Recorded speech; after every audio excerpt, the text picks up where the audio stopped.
Welcome everybody to the Banyen Books podcast. My name is Ross McKeachie, and today we'll be in conversation with Merlin Sheldrake. I'll give a full introduction on him in a moment. First, I'll just make a couple of announcements. First, I'd like to acknowledge that Banyen Books and Sound is located in Kitsilano in Vancouver, which is on the unceded territory of the Coast Salish peoples, including the Squamish, Musqueam, and Tsleil-Waututh nations. Also, it's Banyen Books' 50th anniversary year this year, so that's 50 years as an independent bookstore. Now, Banyen has got regular opening hours again, 11 to 7 every day. And if you're not located in Vancouver, you can go to our website, banyen.com, BANYEN.com. You can order all of our books and products by mail order anywhere in the world. So please support your local independent bookstores like Banyen Books. Now for the introduction of our esteemed guest. Merlin Sheldrake is a biologist and writer with a background in plant sciences, microbiology, ecology, the history and philosophy of science. He has a Ph.D. in tropical ecology from Cambridge University for his work on underground fungal networks in tropical forests in Panama, where he was a predoctoral research fellow of the Smithsonian Tropical Research Institute. His research ranges from fungal biology to the history of Amazonian ethnobotany to the relationship between sound and form in resonant systems. He is a keen brewer and fermenter, and is fascinated by the relationships that arise between humans and what he calls more than human organisms. Today, we'll be speaking about his first book, which is titled Entangled Life: How Fungi Make Our Worlds, Change Our Minds, and Shape Our Futures. Merlin is a really beautiful storyteller, and he skillfully weaves a poetic blend of hard science and mystic expansiveness. More than anything, he opens our minds to new ways of perceiving and understanding. He helps us to fall in love not just with fungi, but with the whole interrelated web of life and nature. Please join me in welcoming Merlin Sheldrake. Merlin, thank you for taking the time to join us today. Thanks for having me. It's good to be here. Now, I understand you have a nice connection with the west coast of BC. Mm-hmm. Absolutely. I learned to walk in BC, in fact, and I've spent my summers there since I was a baby. So it's a regular place for me. Wonderful. So this is your first book, and hopefully not the last. I'm very curious, where did the journey begin for you with writing this book? Well, I think it had been building for a while, and my interest in the fungal world had only deepened the more that I studied these organisms. They're such interconnected organisms, you can't really think about these fungal networks without thinking about who they're connected to and where they happen to be. And once you start thinking about who they're connected to and where they happen to be, then you just, the questions never end. And so my ever deepening fascination with the fungal world had been building through my time doing research into mycorrhizal fungal networks in tropical forests. And then at a certain point, it felt like the book kind of found me. Someone asked if I wanted to write a book, and I wasn't sure. And then someone else suggested it, and I said, well, maybe. And then it just started to happen. It became clear that this was what needed to occur. So. It arose in my life. Yes. Wonderful. I'm glad you answered that call. And I really benefited from reading this book. I'm really curious, just your background and how you came to where you are today in your work. What your formative years were like. How did you become who you are, and what were your influences? That's a big one. Yeah. Well, my father's a biologist and a very amazing student of the living world. And so I grew up with a very curious human, guiding my development. And encouraging all sorts of curiosity as well with the living world. So that's has played a very big part in my interest in biology and my subsequent study of biology. And so, yeah, that's a big part of it. And it's one of these things where you start thinking about the living world, you start thinking about how things connect. And as I said, these fungi are connected organisms. And so when you start thinking about ecology and the ways that organisms relate to other organisms and to their environment, these connections that form between organisms, whether it be fleeting moments of contact or more sustained, intimate association, that fungi can really help us to understand this ecological principle because they form these enduring links between organisms. And so it was a very natural step for me to fall down the fungal rabbit hole, because I was already interested in the ways that organisms live and the way that they behave and the way that they relate. A rabbit hole indeed. My impression in reading the book was that there is almost, it seems like there's possibly endless things to learn about fungus and mycelial networks. And like your book does an amazing job of opening the doorway of curiosity, that you're very clear that this is a young science that's received little attention. Can you speak a little bit to that and where mycology is at in its stages of growth? Mm. Yeah, so within modern Western science, mycology has been neglected because for a number of reasons. I think partly the most basic level is that most fungi live most of their lives out of our sight, out of the reach of our immediate senses, as mycelial networks embedded in their environments. And so there's just a lack of access, and what we can't see, what we can't touch, then it's hard for us to study and take an interest. And so I think the ephemerality of mushrooms as well has led to all sorts of more complex attitudes, like ranging from fear to delight. But it's hard to understand an organism just from looking at the mushrooms. Imagine what you'd know about an apple tree just by looking at the apples that came out on its branches for a few weeks every year. There'd be a lot that we would be missing, and it's just like that with fungi. And so modern technologies have allowed us to open up the microbial world and the fungal world, like DNA sequencing, new types of microscopy. And so there's a sort of a new wave of interest in these organisms because we just know more about them. We know that there is more to know. And so apart from that, in the 60s, fungi won their independence, taxonomically speaking, and were then deemed to be an entire kingdom of life rather than a corner of the plant kingdom. And that meant that a commensurate amount of interest could be devoted to them. It's still not yet happened. They're still neglected relative to the plant and animal sciences. But it, once you recognize that this is a whole kingdom of life, it then deserves a kingdom's worth of attention. And so that's really helped things to transform. And, but of course, interest in fungi has gone back a very long time. Many organisms eat mushrooms, and our hunter-gatherer ancestors would have paid a lot of attention to their surroundings and have a very sophisticated knowledge of their ambient vegetation and their ambient fungal, the ambient fungi and the ambient animals. And so there's a lot of evidence that humans used mushrooms as medicines and as foods, and going into deep antiquity and long before. So this is our relationship with these organisms is by no means new, but we are now able to ask new questions. Right. And there's a whole history around human relationship with it and the different uses, which we can get into a bit more.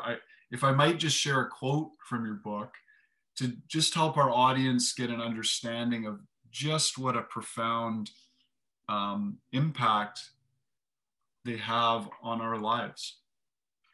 So the quote says, "Today, more than 90% of all plant species depend on mycorrhizal fungi. They are the rule, not the exception, a more fundamental part of planthood than fruit, flowers, leaves, wood, or even roots. Out of this intimate partnership, complete with cooperation, conflict, and competition, plants and mycorrhizal fungi enact a collective flourishing that underpins our past, present, and future. We are unthinkable without them, yet seldom do we think about them. The cost of our neglect has never been more apparent. It is an attitude we can't afford to sustain. So before getting into the sort of implications of our wrong attitude about these things, can you just tell us a bit about the origins of life on land and how it moved out of the ocean and how fungi played a role in that? So around 500 million years ago, the ancestors of land plants started to make a transition out of freshwater habitats into the open air. And there was very little life on the surface of the earth in the terrestrial environment at that point. It was scorched and barren and seared by radiation, unshaded, unprotected by all the organisms that currently live on the surface of the land. And so there are a lot of challenges to life on land, and especially if you've spent your life as an alga floating around in a nutrient broth. You don't have to reach or search to get your food. You eat light, but otherwise the minerals that you need just you can absorb from your surroundings. But when you start washing up on the soggy shores of lakes and rivers, there's an entirely new set of challenges. And one of those challenges is how do you get the water and the nutrients you need to survive to supplement your photosynthetic capacity? How do you acquire these things from the solid ground when you have nothing like a root? And so this is where fungi kicked in.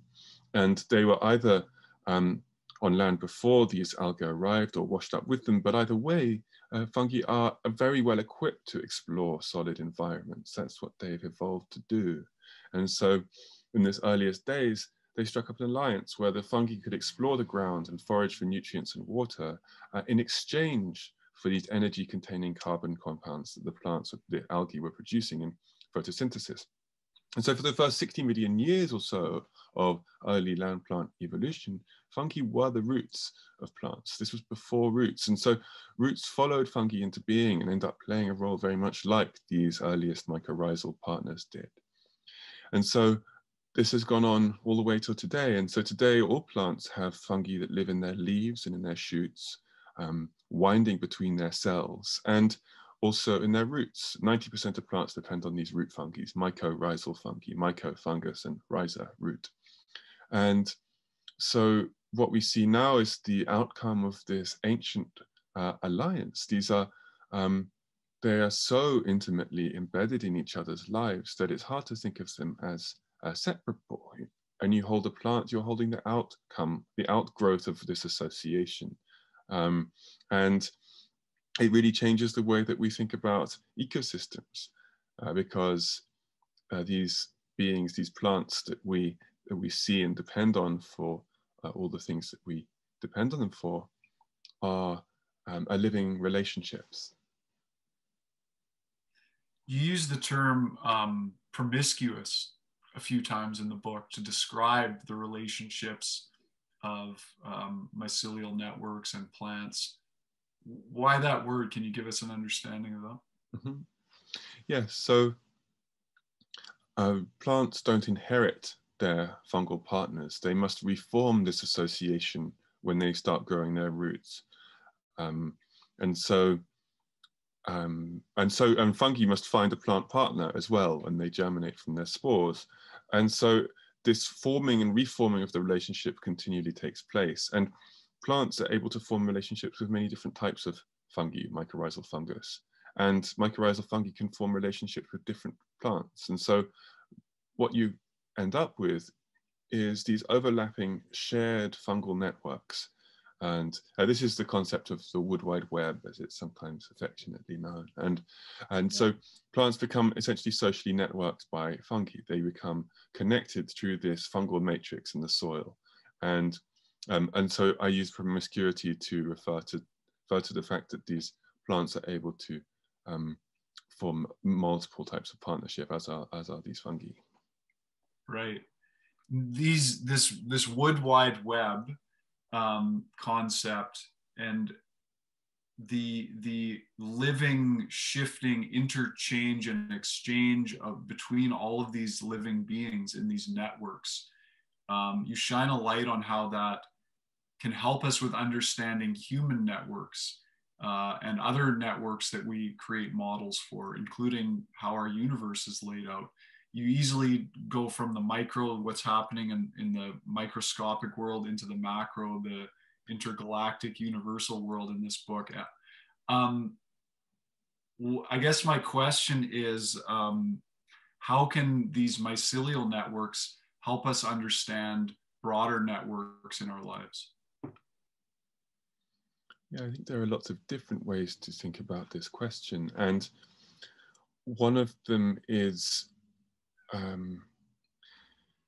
if you look at the way that fungal networks grow and explore, a lot of this work has been done with wood-rotting fungi that range over large distances and form long-lived networks. And so they have a greater need for coordinating themselves as they sprawl.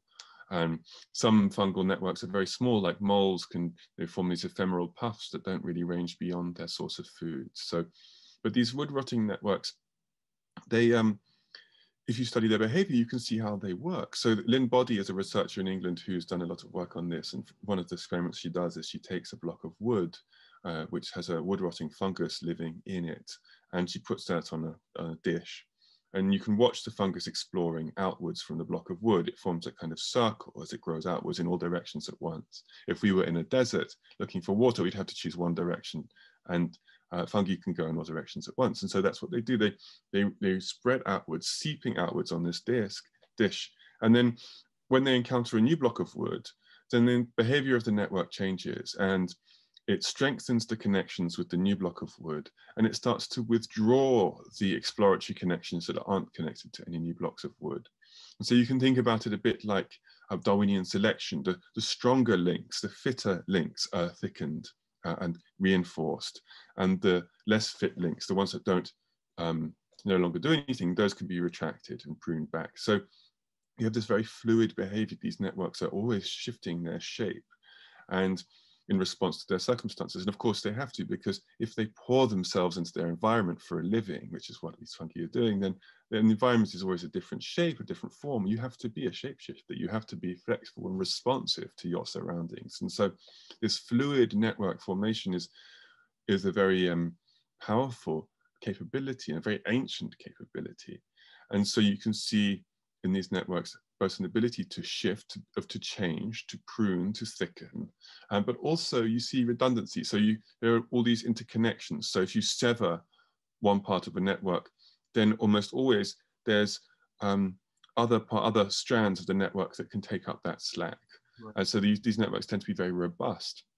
So if you then compare that to some of those human networks, if the coronavirus pandemic has revealed some of these fragilities in our supply lines, for example, when you have very centralized networks with just 5 major food providers, and if you knock them out, then the whole thing comes to grinding to a halt. But contrast that with some more local system of food production and distribution, which is much more robust. You could knock out lots of those links in that network and still have a functioning network. So one way that we can learn from fungal networks is thinking about the robustness and these resilience of these networks and how tolerant to damage they are. And when we do that, we'd see actually quite, as is being revealed, how fragile many of the systems that we've made are, how fragile many of these human-made networks are. So that's one way of doing it. There are many others. You can use fungal networks to model network behavior. You can sever a link in a fungal network. It'd be easier than shutting a road to see what happens to the traffic flow. You can easily cut a link in a fungal network. So people are working out how to use these living networks as ways to simulate network behavior and incorporate these principles into design of cities and transport networks. Right. One of the things that really fascinates me is contemplating the fact that there's no central, of course, in human beings, we look at the brain as the central processing plant for our intelligence within our internal system. For these mycelial networks, each piece of the whole network is the center really of intelligence. You can remove one and the memories, like there's a communication happening between them. I'm not doing it justice. Can you expand on that idea? Mm-hmm. Yeah, well, we're so used to looking for centers of operation. We're used to having a center of operations of whether it be our heart or which is the center of our circulatory system, or our head, which is the center of our nervous system.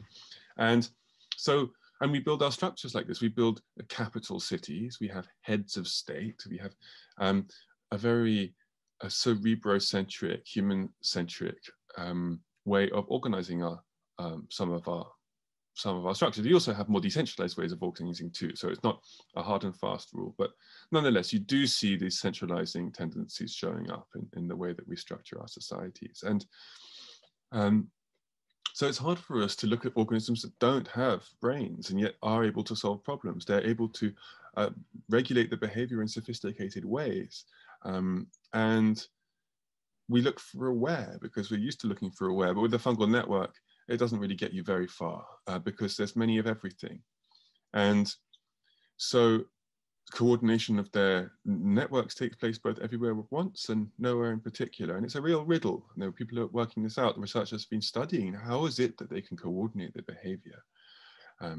How is it that one part of a network can behave in a certain way, taking into account what is happening in all these other parts of a network? Where is this data being sensory data? Fungal networks are sensitive to temperature, light, gravity, chemicals, many more. And they somehow can integrate these data streams, integrate sensing and perception with action. And how can they do that? And where do they do that? And so these are really big questions in fungal biology right now. And it seems that they're able to do that in a distributed way. So each growing tip of a fungal cell called a hypha seems to be able to integrate information from many different parts of the network. And so this integration is happening on a very parallel basis, a massive parallel integration.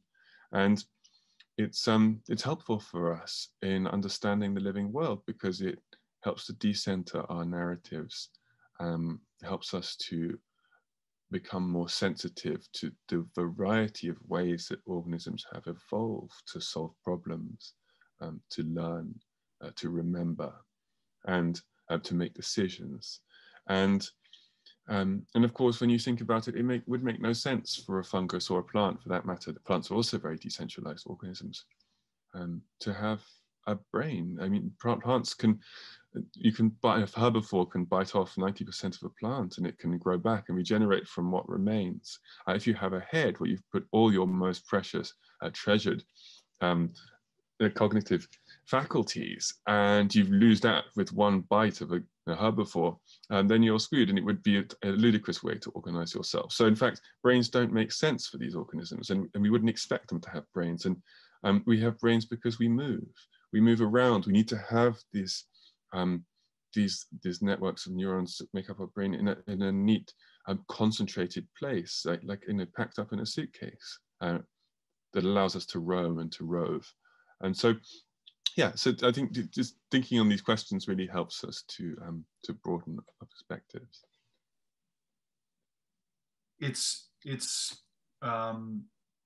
It actually does. I found it does shift.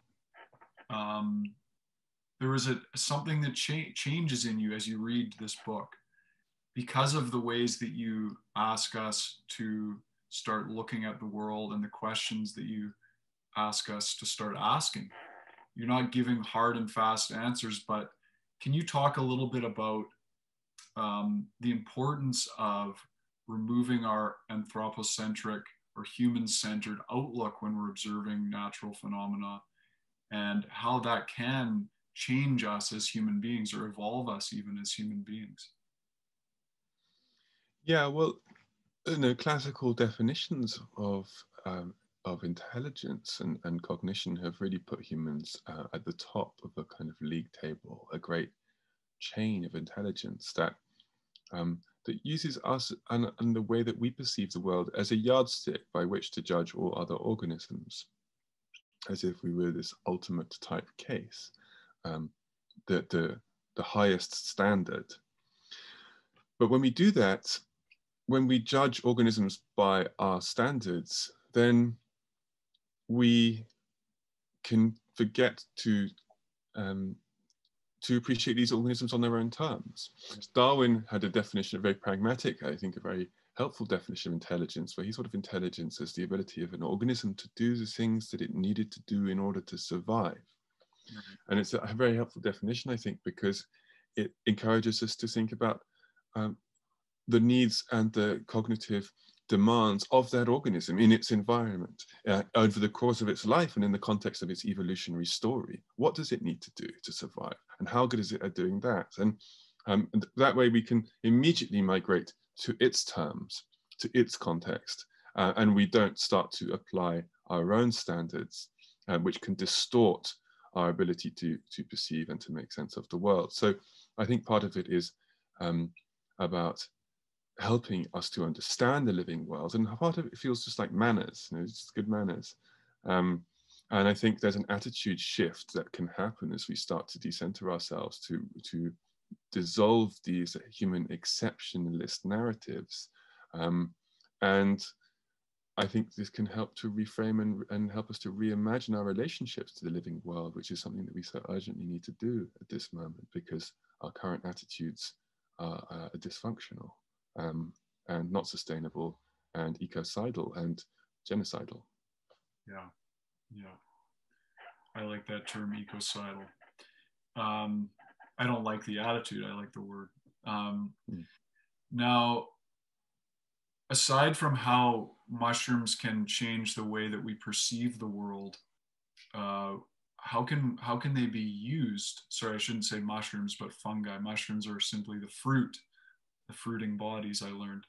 How can fungi actually provide us with tangible solutions? That now there are many ways. What are some of the most exciting ways that fungi are being used?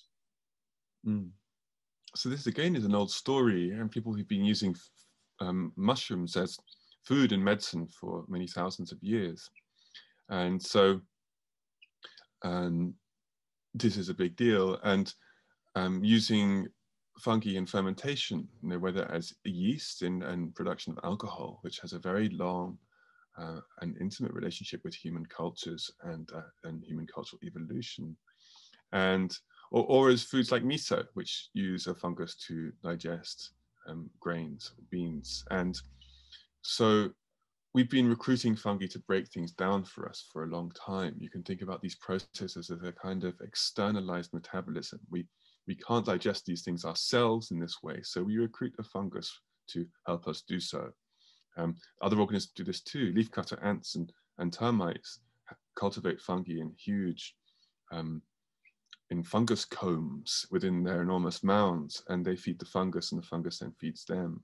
And they're like giant prosthetic guts, externalized guts. And so we do this similar thing. When we recruit a fungus to break down the sugar in a barrel of grape juice and turn it into alcohol, it's a kind of externalized metabolism. And that's same with the misos and other fungal foods. So by extension, right now, there are new ways to think about recruiting fungi to break things down for us. I guess whenever you have made compost, anyone who's made compost, anyone who's has rotted organic matter and done, used that to nourish the soil and to develop soil structure, and as has been happening for a long time, we've been recruiting these fungi to break things down for us in the environment. But now the field of microremediation is an example of getting fungi to help us, encouraging fungi to help us break down poisonous materials, chemicals, pollutants, waste, that we have pushed into the environment. So fungi have amazing abilities metabolically. They're kind of metabolic wizards. They can break down things from crude oil to use cigarette butts. They can sequester heavy metals. Very ingenious metabolic creatures. And so there are a number of ways that they might help us with environmental cleanup. So whether it be putting in blocks of mycelium into heavy metal contaminated water, and then removing the blocks of mycelium with the heavy metals attached to them and disposing of that safely, or rerouting our waste streams. So there's one company called Mycelium, which are doing this and rerouting the asphalt roofing waste streams. So rather than dump asphalt roofing in landfills, where they make up a significant proportion of landfill waste, to take that material into some kind of fungal processing plant, I encourage these fungi to break down this material into its more usable or more disposable constituent parts, and then send those parts off on their way to different parts of the waste stream. So there's a number of ways that this fungal metabolism is, can be helpful in rethinking our philosophy of waste. That's just one example. There are so many. Yeah, there's so many. I understand that. I was really curious about the idea that in mycoremediation, these beings can actually be trained to feed on different things. Like you used the example of the cigarette butts, and you gave an example in the book of was it Peter McCoy that trained them to eat the cigarette butts? How did he do that? So yeah, so Peter McCoy, who started an organization called Radical Mycology, and he wrote a book called Radical Mycology, and he's a great fungal thinker and activist. And so he trained this fungus, a pleurotus fungus, with the ones that produce oyster mushrooms, and he started by growing them on with unused cigarette butts, and then with just a few used cigarette butts, but also with another source of food. So they didn't have to depend entirely on these, on the cigarette butts as a source of energy. And then he gradually increased the proportion of their food that was proportion of their matrix, of their substrate, which was cigarette butts, used cigarette butts. And over time, they had to adapt to a larger and larger proportion of cigarette butts in their environment. In the end, they were growing just on nothing but used cigarette butts, and were able to break down these compounds and use this as their sole source of energy. Wow. Wow. So, I mean, anybody who's thinking that might be just a random experiment, cigarette butts make up a huge amount of the waste produced on our planet every year. I can't remember the number. I don't know if you do, but there's a massive number of cigarette butts that are being thrown into landfills every year.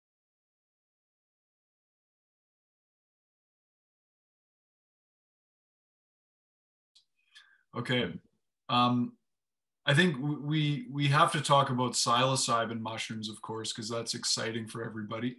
Can you tell us a little bit about the various ways that psilocybin, to start with, was used in history?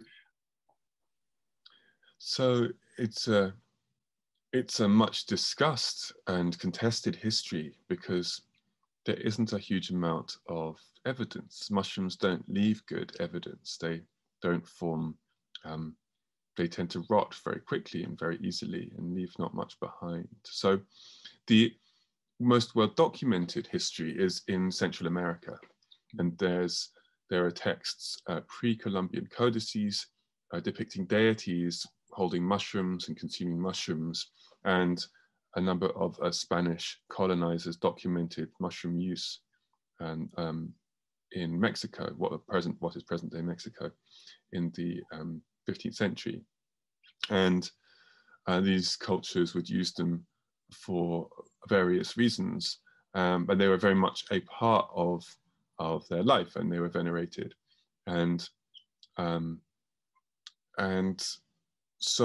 are mushroom stones, these stones that look like mushrooms, that date from 2000 BC. So it seems that mushroom use in Central America stretches back quite a long way. And in other parts of the world, it's less clear.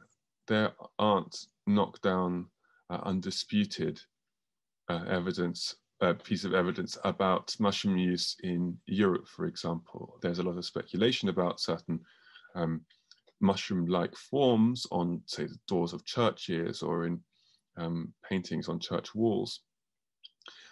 Whether these are mushrooms or not is, maybe they are, maybe they aren't. And it's very hard to know for sure.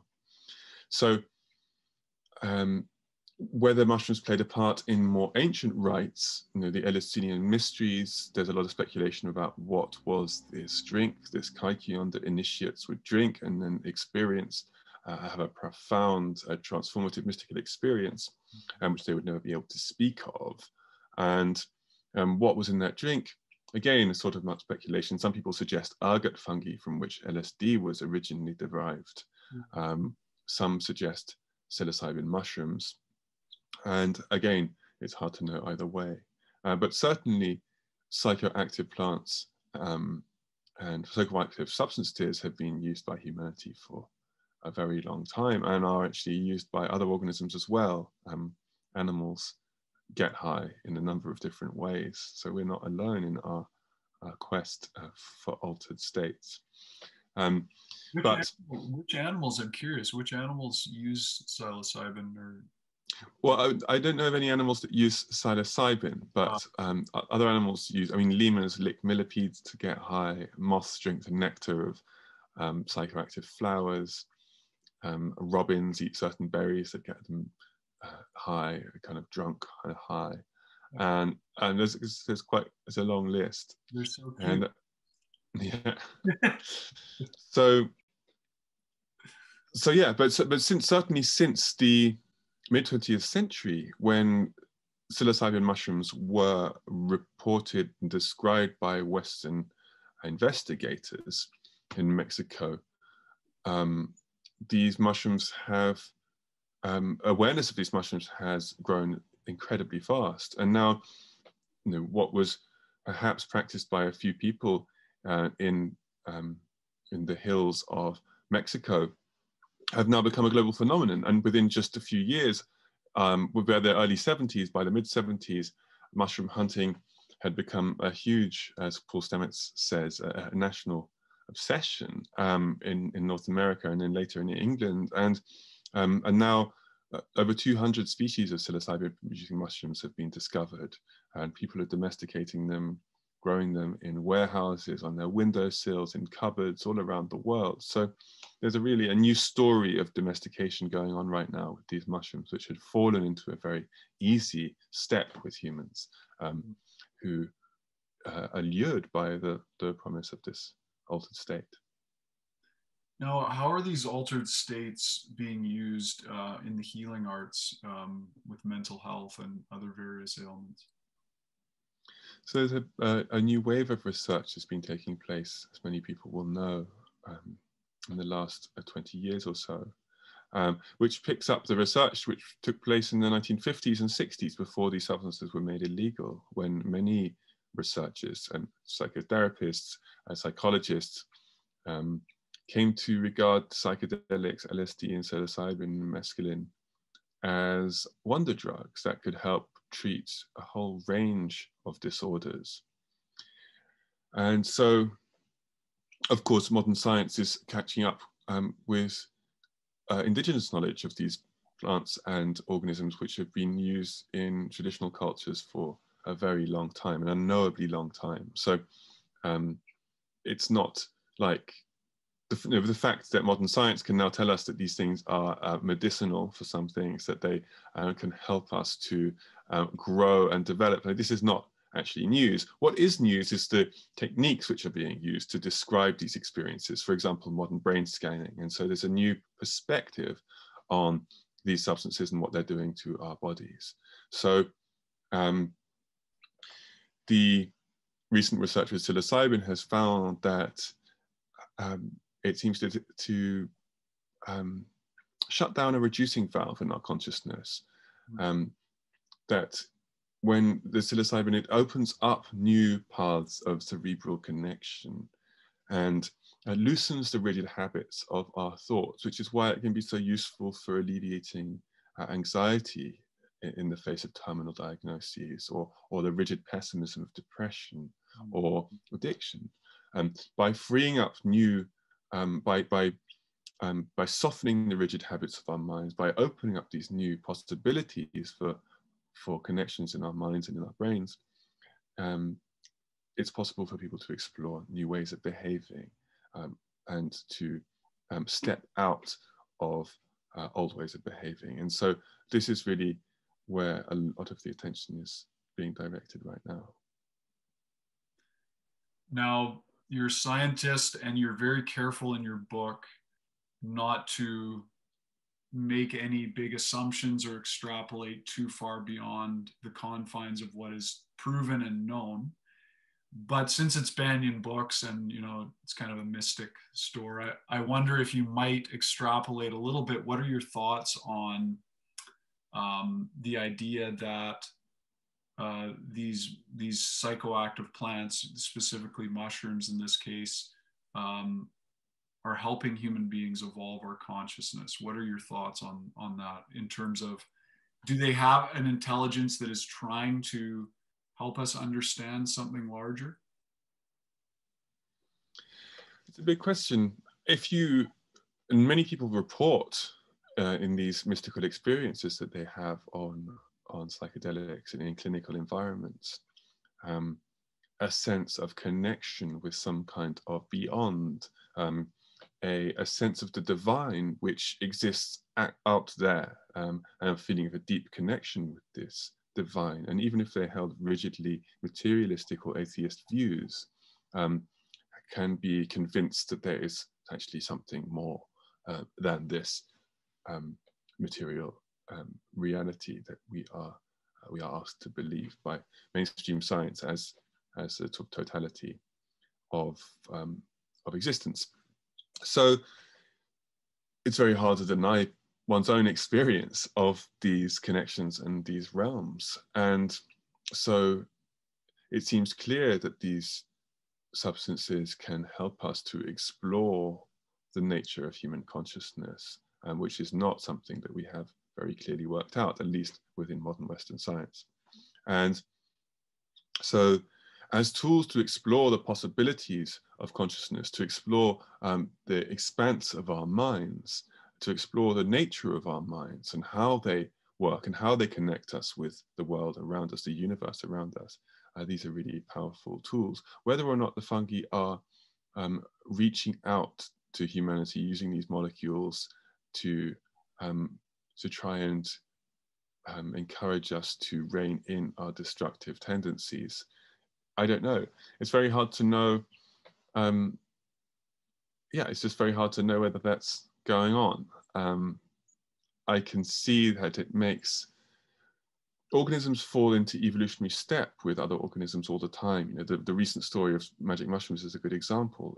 This new story of domestication has happened very quickly over the course of the last few decades. Psilocybin was first produced, it's thought, around 75 million years ago, long before humans arose. So if there was some kind of fungal intention to reach out to humans, then they certainly arrived quite a lot. They arrived early to the party. And so it's hard to make the case that psilocybin arose or evolved as some kind of intentional way to do this, because if it did so, then why would it have evolved so many millions of years before humans? And so yeah, it's just very hard to know. But it's just the main thing is how vivid these altered experiences are, that we are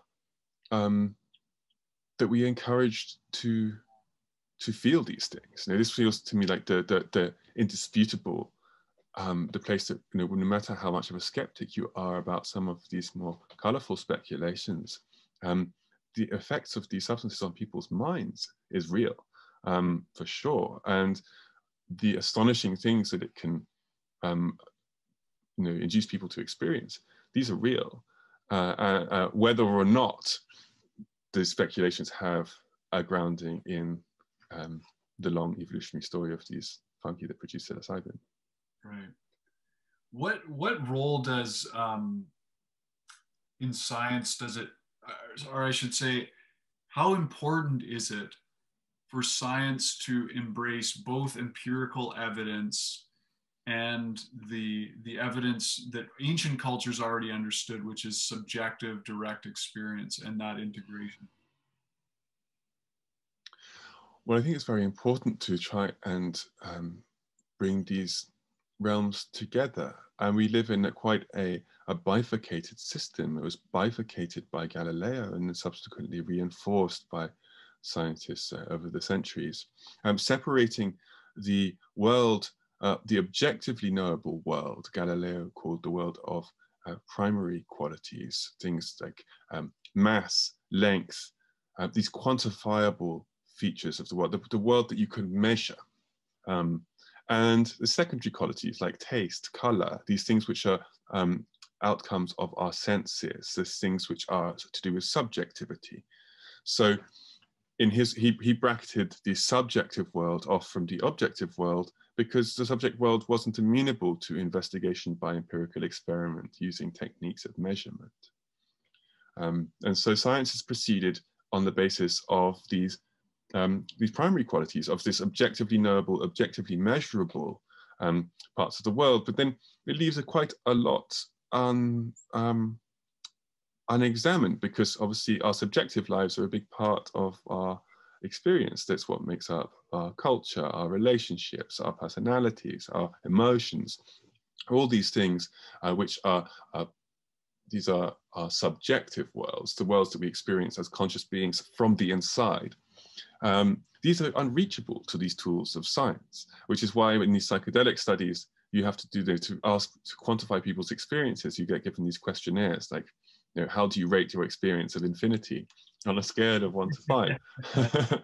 I mean, this is how the empirical method has to try and approach this question of people's experience, and it's convoluted and complicated and actually really funny often. And so so to live in a world where science can understand this objective, so-called objective reality, and not explain the subjective reality, leaves us with a kind of schism, a bifurcation between subject and object, between nature and culture.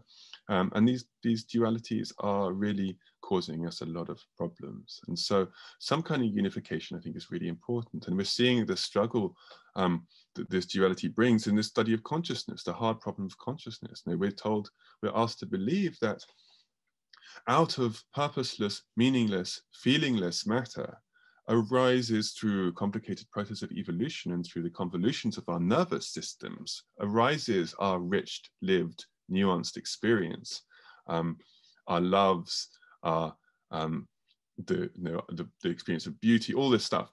Mm-hmm. And so how can meaningless, purposeless, feelingless substrate give rise to a meaningful, purposeful, feelingful existence? This is the hard problem of consciousness. It's an anomalous thing in the context of a meaningless, purposeless, feelingless universe. And so we're starting to see this kind of this wrestling, this grappling with the problem of this bifurcated world within consciousness studies. And that's a place where you can feel this fault line and the trouble and traumas of this fault line very clearly right now. And so, yeah, some kind of unification of these things is going to be required. Otherwise, we're going to live in this this split way, and I don't think it's healthy. Mm-hmm, mm-hmm.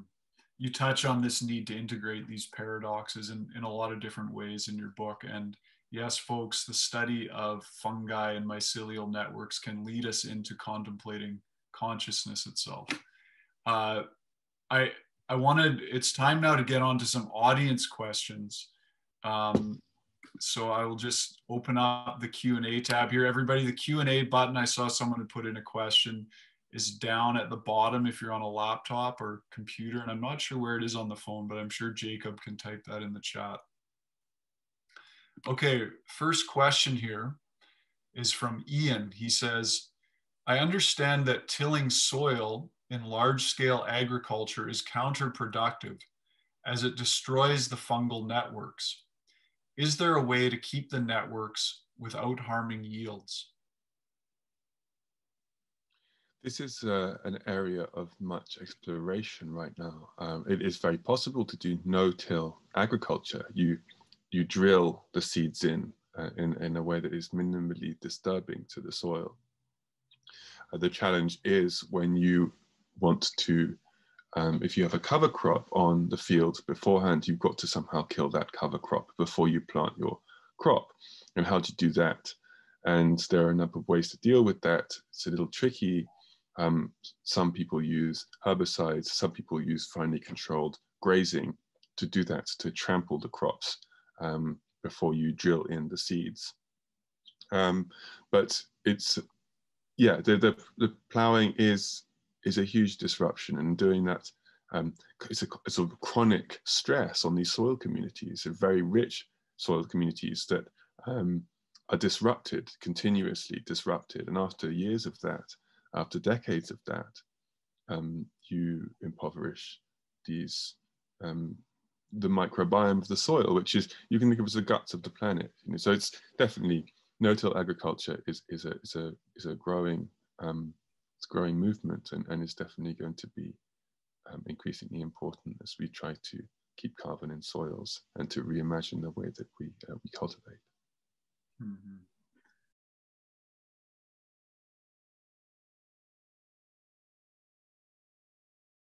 And something you touch on in the book is what you're calling amateur mycologists. There's a huge grassroots movement of people that are out exploring the world of mycology and doing experiments. So Mendel says, "Hi, Merlin. Thank you for the fantastic book and for taking the time for this conversation. As you discussed, it has been a historical tendency to try to map human familiarities onto these very dissimilar bodies, rather than trying to perceive them on their own terms. I'm very interested in sense modalities, and I'm curious what perceptual systems you see in fungi that either A, lack human analogs, or B, can inform new ways to think about our human senses." Quite a bit to that question. Mm-hmm. So there are a number of different ways that fungi sense. And of course, there are lots of ways to be a fungus. It's a whole kingdom of life. So to speak in these generalities is to be a little inaccurate, but because not all fungi will perceive all of these things at all times. But broadly speaking, fungi can perceive pressure, temperature, pH, a very amazing ability to sense their chemical environments and to interact with their environments in a chemical way. This is maybe them where they have a lot of degrees of freedom here, for sure, because they digest their environment by producing chemicals, and they then absorb those chemicals into their environments, and they manage their lives, regulate the behavior using chemicals of all sorts. So the chemical sense, I think, is very developed. You can think of that as analogous to our olfaction, except that rather than have a small membrane, chemically sensitive membrane up and behind the nose, as we do, their entire body is a large chemically sensitive membrane. Gravity and so I think the way to think about the analog, the comparison with humans, is to think about the ways that this sensing takes place in our bodies. Our sensing tends to take place in these very localized sense organs, like our nose, our ears, our eyes, and fungi don't have such centralized sense organs. As we've discussed, they don't have centralized anything really. And so you can think about their sensing as taking place, again, everywhere at once. Or there are centers of sensing, depending on what type of sensing, but it's a very much a more distributed model. So this is how it's, you know, if you think about them being bathed in a field of sensory information all the time, and then these data streams, sensory streams of sensory data flowing through these networks and somehow being integrated. It's a kind of mind-bending process. So that's how I think about these analogs. It takes me straight back to that decentralization question. Mm-hmm. Now, the next question is from Amy. She says, lots of human attempts to control ecosystems have ended up with damaging unintended consequences. For example, bringing predators into an ecosystem to try and get rid of a so-called pest species. Do you anticipate any dangers from our increasing use of fungus as large-scale tools? Yes, there are plenty of possible dangers. There's a growing market for a mycorrhizal inoculum that you can use to put on your plant's roots before you plant the plant. And it's a bit like the market for human probiotics right now. On the whole, what's being sold, the types of bacteria being sold in these human probiotic supplements aren't the A-listers or B-listers in your gut. They're sort of X, Y, and Z listers in your gut, which is just very easy to culture and produce in manufacturing facilities. And so it's a bit like that with these mycorrhizal supplements. What you're getting is, there are many ways to be a mycorrhizal fungus. And if you're just having some generic inoculum and you're just liberally applying it to your environment, first of all, it might not work because plants and mycorrhizal fungi have this quite sophisticated, they're ecologically matched. Different fungi have different effects on different plants in different places. And so not only might this inoculum not work, but you might be introducing these kind of weedy species, weedy fungal species into environments where they weren't before. So you might actually start to cause some damage through these introductions, through simply out of ignorance. You know, we're just, when you're applying these things, many people don't know what they would expect to find in a healthy part of this ecosystem. So they don't know what they're trying to restore it to. So just applying this generic inoculum ignorantly to the environment is potentially very damaging. And we might not even know that we're causing damage. We might even realize that damage has already been caused. So that's one way. Whenever we're dealing with introductions of these organisms, even if we think we know a lot about how it works, we can still make a mistake. But in these, in something like, when it comes to some of these fungal biologies, we really don't know that much about how they're behaving ecologically. So it's easier for us to stumble into that trap unwittingly. So you're saying if we're not cautious, if we don't take measured steps, it could lead to bigger problems? Potentially. Yeah. Next question is from, they don't give their name here. They ask, would Peter McCoy, who's the founder of Radical Mycology, believe that fungi could possibly be trained to eat cancer cells and tumors? Oh, that's an interesting question. I've never heard of anyone investigating that possibility. I think it would be quite hard to arrange that because you have to encourage this fungus to be growing within your bodily tissues.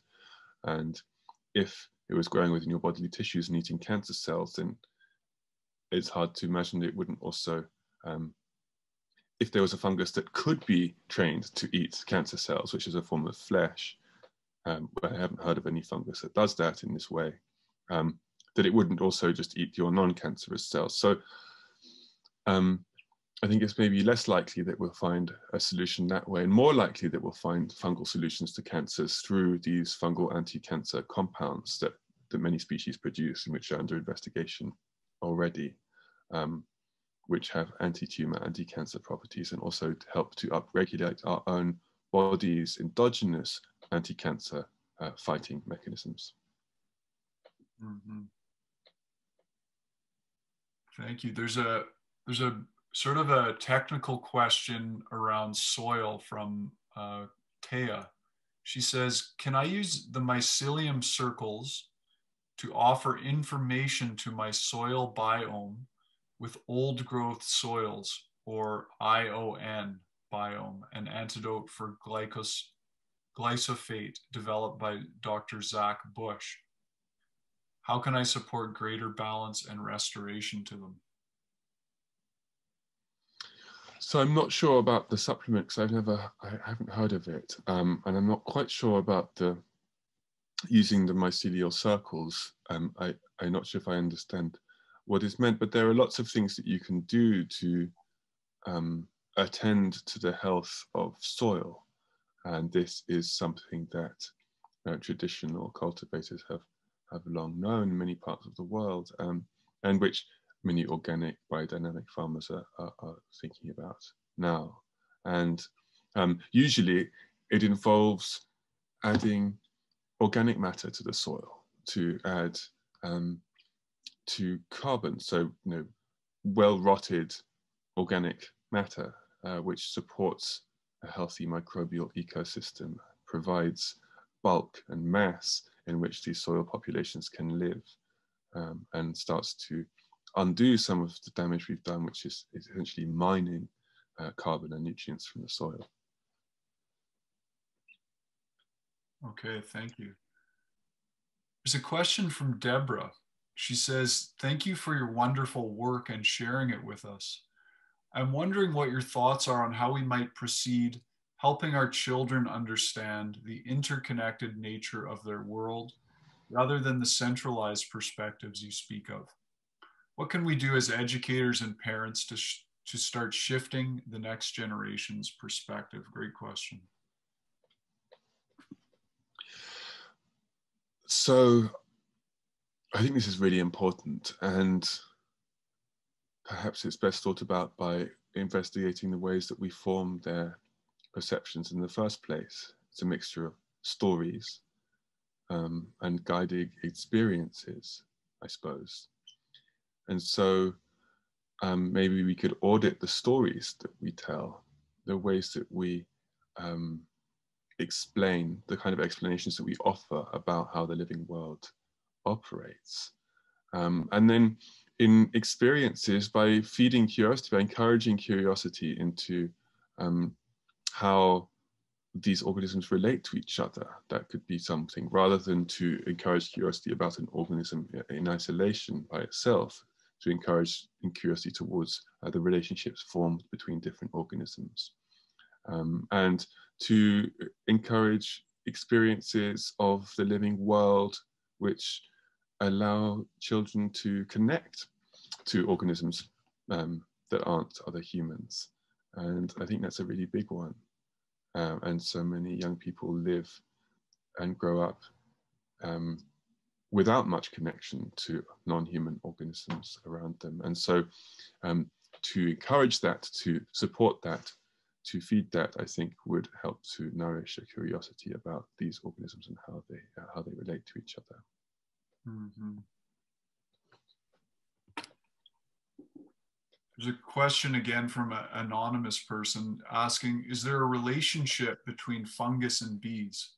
Do you have any recommendations for helping bees through fungus? How might this be done? Thanks. Of course, you touched on this in your book. Yes, so the work of Paul Stamets is very relevant here. And Paul's done some amazing research with a team at Washington State University. And working off an intuition that Paul had, that these antiviral compounds produced by certain fungi might help to alleviate colony collapse disorder in honeybees. And colony collapse disorder is a complex syndrome. One of the things that happens is that bees' immune systems are weakened and they succumb to viruses, a range of viruses. And Paul's found that indeed it's true that the extracts from certain mushrooms, certain fungi, they can alleviate colony collapse disorder. And so it's a really exciting finding, a major finding. And he's now actively working on ways to try and roll out these bee extracts to support bee health around the world. So I suggest looking at Paul's work on this if you want to know more. That's Paul Stamets. Now you've known him since you were young. Was he a friend of your parents? Yeah. Okay. Yeah. So he's been a great fungal inspiration. Right. And your descriptions of him in your book are quite paint the character of who he is, and he's quite a big celebrity in this world, isn't he? Mm-hmm. Yeah. Yeah. In fact, I had written down a quote that you wrote about Paul Stamets, and I'll read it out if I can because I thought it was hilarious. So here's Merlin writing on Paul Stamets. He says, Viral storms of unprecedented proportions threaten global food security. Critical pollinators struggle on under grave threat from the virus-bearing parasites. Poised to inflict global famine. The future of the world hangs in the balance. But wait, is that? Yes. Once again, fungi come to the rescue with the help of their human accomplice, Stamets. He's got this kind of superhero persona, hey? Yeah, I was teasing gently this whole Paul featured in he spoke to the Star Trek team, and the recent series of Star Trek Discovery had an astromycologist hero called Lieutenant Paul Stamets, who was working to use fungi to save humanity, fighting against a series of terminal threats. And so I was just drawing this parallel between these astromycologists, sci-fi heroes, and Paul himself. That's cool. I'm a Star Trek fan myself. Next question we have is from Sharon. She says, thanks, Merlin, for offering this wonderful talk of your fascinating and useful work. The biggest question we are facing right now is how can we take the plastic out of our oceans? Can fungi help us, or can we help them deal with this mess? Sincerely, Sharon.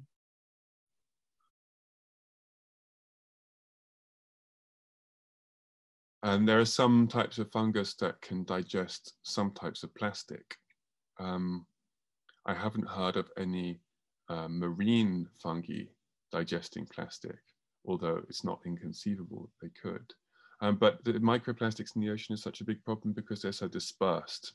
So it seems that however it's done, some kind of centralizing, some kind of concentrating of these particles is going to be required before we can address them, to treat them.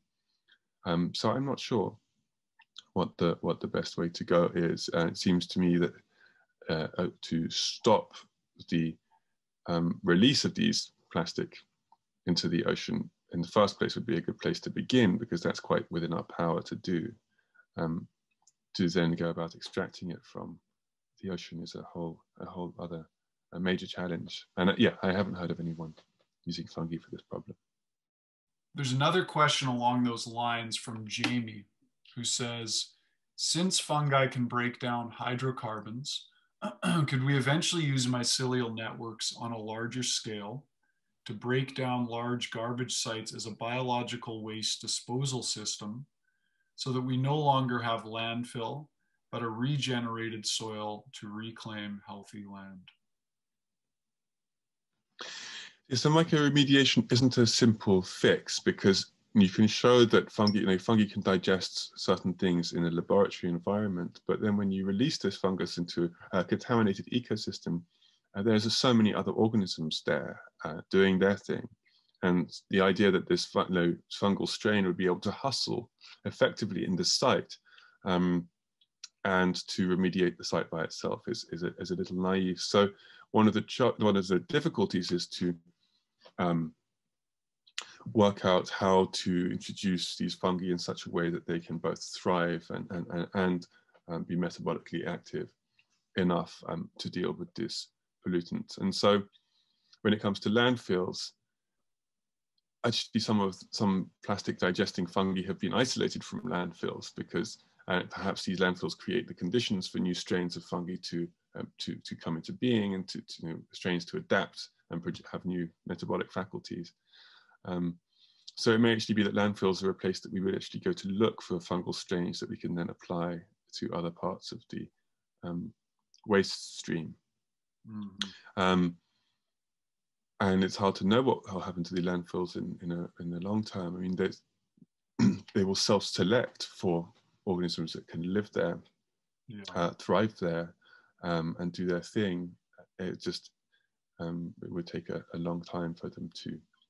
It depends on the kind of landfill, of course. If you have a radioactive waste pit, then it's going to be different conditions from a non-radioactive one. So yeah, a big question, but I would say that the landfills would be a place that we could start looking for useful fungal strains.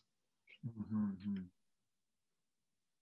I think we have time for one more question here, and this one is from Chris. He asks, what about morphic resonance, your father, Rupert Sheldrake's theory, as an explanation for the functioning of fungal networks? That's a big one. Well, my father's hypothesis of morphic resonance is something that would explain, that would help to understand the operation of the whole universe. I mean, it's a general physical principle, at least that's what he's proposing. And so if it guides the crystallization of chemical compounds, if it guides the behavior of all organisms, then definitely it would also guide the behavior and the evolution of fungi too. Quite how this would happen is a that's a big conversation to have, right. Perhaps for another time. Right, yes.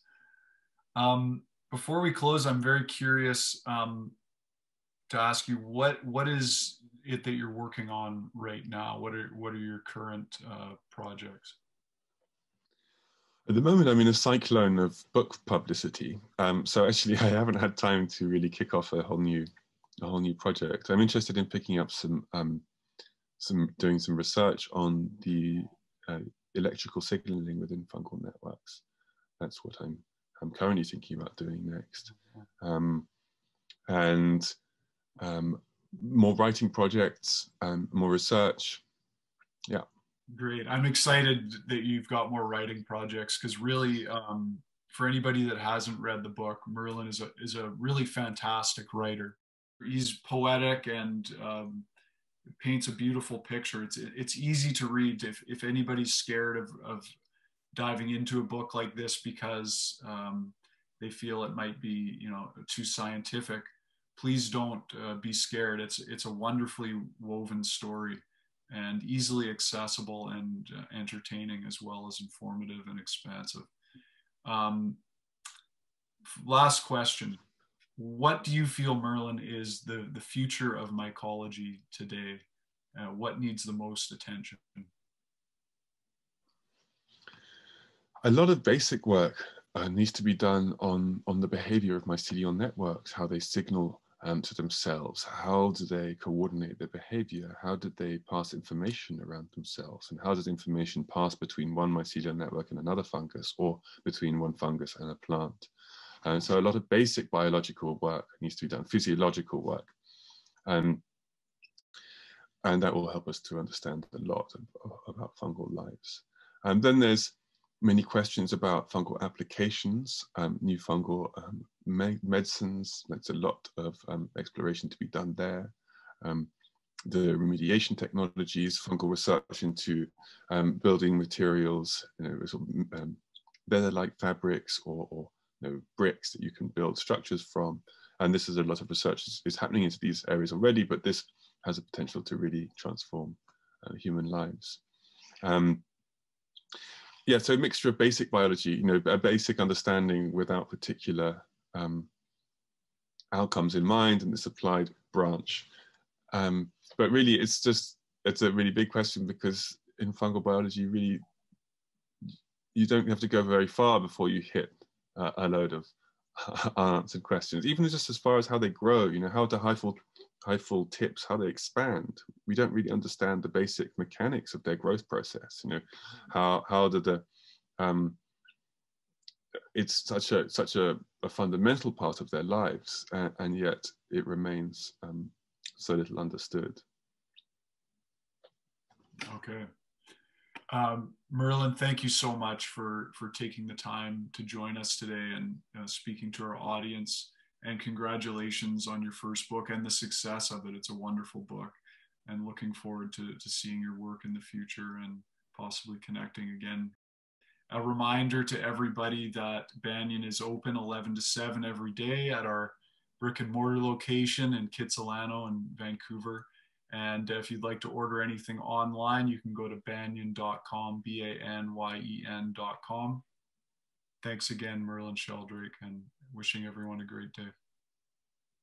Thank you. you.